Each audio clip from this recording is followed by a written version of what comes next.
This is the part second of the lesson number third. The sun was now ascending the sky, blazing on his lace that faced the south. अब सूरज आकाश में चढ़ रहा था और उसको तेज रोशनी से चमका रहा था जो कि दक्षिण की तरफ था. He felt the heat because he had not eaten since the previous nightfall. उसे गर्मी महसूस हो रही थी क्योंकि उसने पिछली रात से कुछ खाया नहीं था. He stepped slowly out to the brink of the ledge and standing on one leg with the other leg hidden under his wing. और उसके जो उसने वो धीरे धीरे क्या किया, उसने स्टेप्ड आउट स्लोली जो है ब्रिंक ऑफ द लेज, शिखा फलक के किनारे पर आ गया, एक टांग पर खड़ा होकर दूसरी टांग अपने पंख के पीछे छिपाए हुए. He closed one eye then the other and pretended to be falling asleep. और सीगल पक्षी ने गहरी नींद में सोए होने का बहाना किया. Still they took no notice of him. अभी तक उन्होंने उसकी तरफ कोई ध्यान नहीं दिया. He saw his two brothers and his sister lying on the plateau, dozing with their heads sunk into their necks. उसने अपने दोनों भाई और बहन को उस पठार पर लेटे हुए अपने सिर को अपनी गर्दन के पीछे छिपाकर सोते हुए देखा, डोजिंग करते हुए देखा. His father was preening the feathers on his white back. उसका पिता अपनी सफ़ेद पीठ पर, यानी पीठ के जो सफ़ेद पंख थे उनको प्रीनिंग कर रहा था, साफ कर रहा था. Only his mother was looking at him. केवल उसकी माँ ही उसकी तरफ देख रही थी. She was standing on a little high hump on the plateau. और वो पठार के एक छोटे से टीले पर खड़ी हुई थी. Her white breast thrust forward. उसका सफ़ेद छाती का जो भाग है वो आगे की तरफ उभरा हुआ था. Now and again, बार बार थोड़ी थोड़ी देर के बाद, she tore at a piece of fish that lay at her feet and then scraped each side of her beak on the rock. और उसकी माँ जो है वो बार बार उस थोड़ी थोड़ी देर के बाद मछली के टुकड़ों को जो कि उसके कदमों के पास थे उनको नोचकर खाती थी, उनको तोड़कर खाती थी. और फिर बार बार सामने जो चोंच है उसको बारी बारी से चट्टान पर स्क्रैप करती, रगड़ती थी.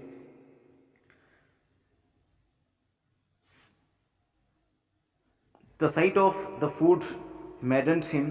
और भोजन को देखकर वो बहुत व्याकुल हो गया, maddened हो गया. How he loved to tear food that way, scraping his beak now and again to wet it. और वो उस प्रकार से भोजन को तोड़ने के लिए या उस भोजन को तोड़ना और उसको बारी बारी से अपनी चोंच को पत्थर पर रगड़कर तेज़ करना, वेट करना या उसको शार्पन करना, उसको बड़ा अच्छा लगता था. वो बहुत प्रेम करता था उससे. ग ग ग, he cried begging her to bring him some food. और वो ग ग की आवाज़ करते हुए चिल्लाया और उसने कुछ भोजन लाने की प्रार्थना की. ग call uh, she screamed back derisively. और वो निंदाजनक तरीके से वापस उसकी तरफ स्क्रीम का मतलब उसने आवाज़ की, वो चीखी. But she kept calling plaintively. परंतु वो उदासी से उसको बार बार पुकारता रहा.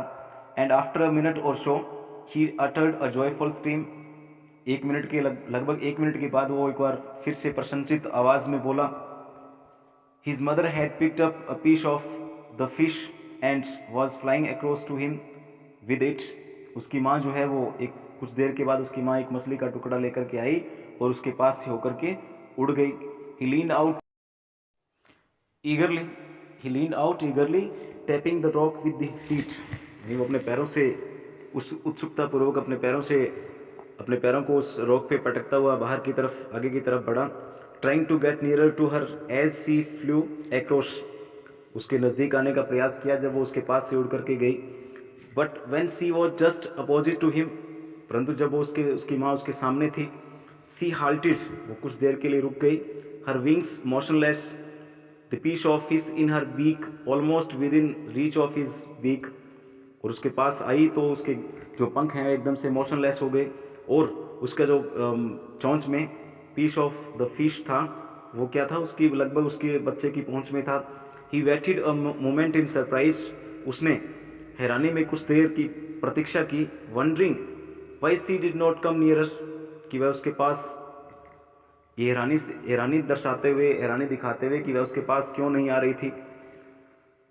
And then maddened by hunger he dived at the fish, भूख से व्याकुल होकर तब उसने उस मछली के टुकड़े पर डाइव किया।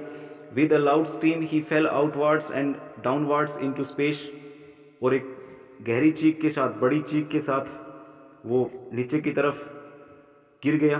देन अ मॉन्स्टरस टेरर सीज्ड हिम, तब एक बहुत बड़े डर ने उसको जकड़ लिया।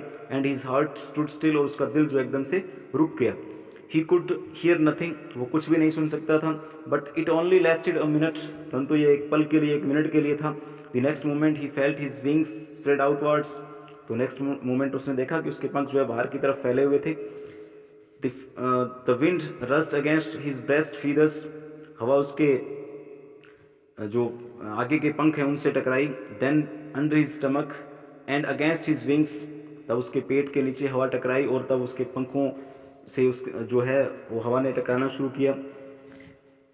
ही could feel the tips of his wings cutting through the airs, अब वो अपने पंखों के जो सिरे हैं उनको हवा से काटते हुए महसूस कर सकता था।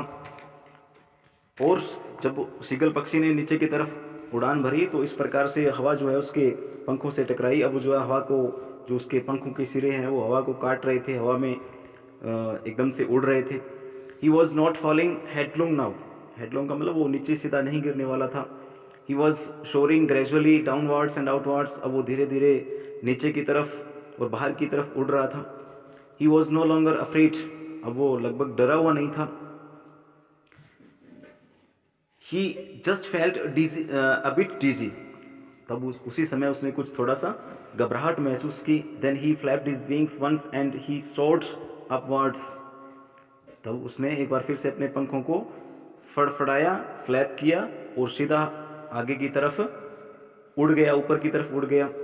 ग ग ग ग, ये आवाज़ थी उसकी माँ की।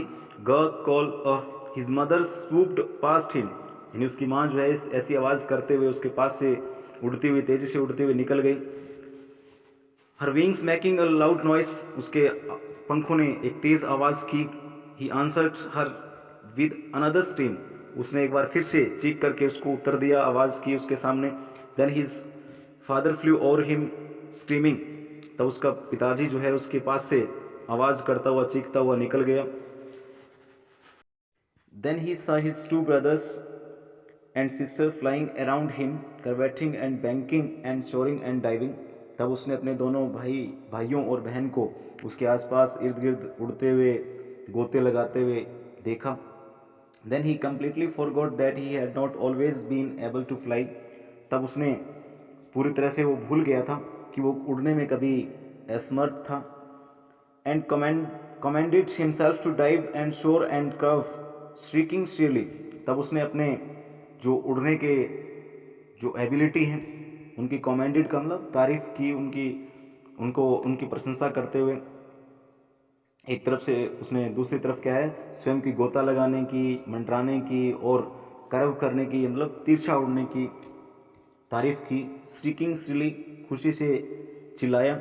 ही was near the sea now, अब वो समुद्र के या सागर के करीब था। फ्लाइंग स्ट्रेट ओवर इट, अब वो इसके ऊपर से उड़ रहा था। Facing straight out over the ocean, अब वो सागर के ऊपर बिना किसी डर के उड़ रहा था। He saw a vast green sea beneath him, उसने नीचे एक बहुत बड़ा सागर देखा, नीचे की तरफ फैला हुआ था। With little ridges moving over it, वो छोटी छोटी लहरें इसके ऊपर उठ रही थी। And he turn his beak sideways and cawed amusedly, उसने फिर अपने क्या किया, उसने अपनी चोंच को एक तरफ हिलाया और कावेट करने लगा, यानी खुशी से बोलने लगा।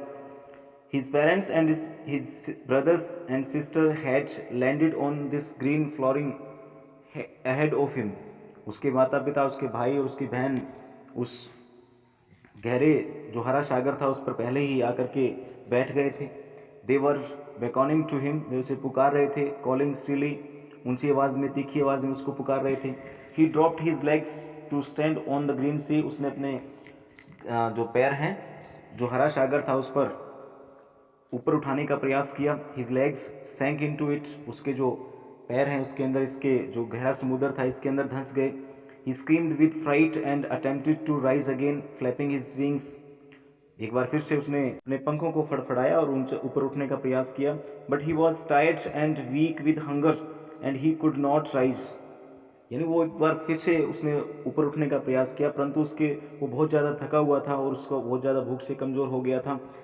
Exhausted by this strange exercise, एक विचित्र व्यायाम के कारण वो काफ़ी थक चुका था.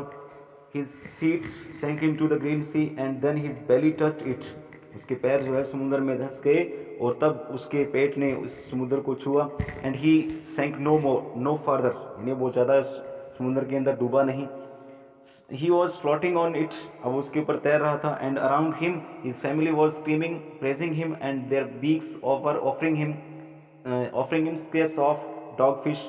और उसके जो परिवार वाले हैं उसके इर्द गिर्द चारों ओर उड़ रहे थे और उसकी प्रशंसा कर रहे थे. उनके चोंच जो है उसको जो डॉग फिश है, शार्क मछली है, उसके टुकड़े ऑफर कर रहा था. He had made his first flight, इस प्रकार से उसने अपनी पहली उड़ान भरी. तो this story is an imaginary story I told you earlier. The story conveys the message that one learns by taking courage and not by sitting idle.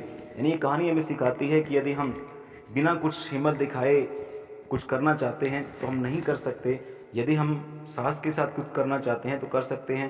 बेकार बैठकर हम कुछ भी नहीं सीख सकते. उसी प्रकार से जो शीगल पक्षी है वो उड़ने से डरता था, लेकिन इवेंचुअली क्या हुआ, आखिरकार उसने उड़ना जो है वो सीख लिया. तो स्टूडेंट्स, जैसा कि हमने सीखा कि हमें किसी भी काम को करने से, अगर हम किसी काम को साहस के साथ करते हैं तो आसानी से सीख सकते हैं. तो ये फर्स्ट पार्ट था आपका हिज फर्स्ट फ्लाइट, और जो सेकंड इसका पार्ट है ब्लैक एरोप्लेन वो हम नेक्स्ट वीडियो में पढ़ेंगे.